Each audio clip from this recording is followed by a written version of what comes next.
வாங்க இன்றைக்கி பிரியாணி எப்படி சமைக்கிறதுன்னு பார்க்கலாம். ஃபஸ்ட்டு கீ, ஆயில், ஸ்பைசஸ்லாம் போட்டு பட்டர், பிரியாணி இலை எல்லாம் போட்டு நல்லா கிளறணும். க்ரீன் சில்லி போட்டுக்கோங்க. அதுக்கப்புறம் ஜிஞ்சர் கார்லிக் பேஸ்ட், சால்ட்டு லைட்டாக போட்டுக்கோங்க. அப்போ தான் அடி பிடிக்காமல் இருக்கும்.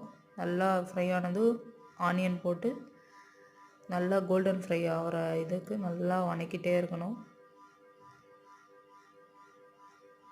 நல்லா கோல்டன் ஃப்ரை ஆனதும் தக்காளியை கொட்டி உப்பு லைட்டாக போட்டு விட்டுறணும். அப்புறம் மின்ட்டு, கோரியண்டர் எல்லாம் போட்டு நல்லா வதக்கிட்டே இருக்கணும். அப்புறம் சில்லி பவுடர் கொஞ்சம்,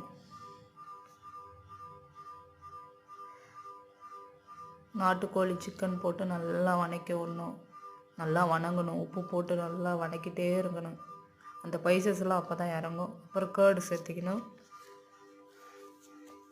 கேர்டு போட்டு நல்லா மிக்ஸ் பண்ணி விடுங்க. ½ லெமன் சேர்த்திக்கோங்க. சேர்த்துட்டு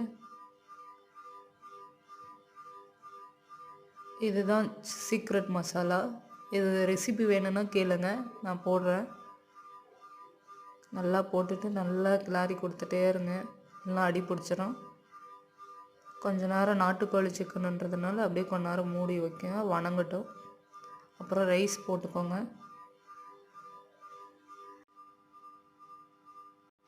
நல்லா ரைஸை போட்டு நல்லா மிக்ஸ் பண்ணி விடணும். அப்போ தான் அந்த மசாலா எல்லாம் அந்த ரைஸ் கூட ஒட்டி நல்லா சாதம் டேஸ்ட்டாக வரும் பார்க்குறதுக்கு பிரியாணி.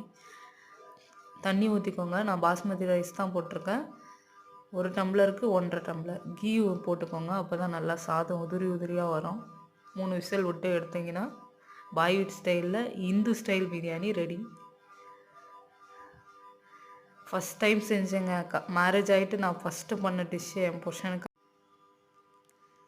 எப்படி இருக்குன்னு செஞ்சு பார்த்து சாப்பிட்டு சொல்லுங்கள். என் புருஷன் டேஸ்ட்டாக இருக்குன்னு சொன்னாருங்க.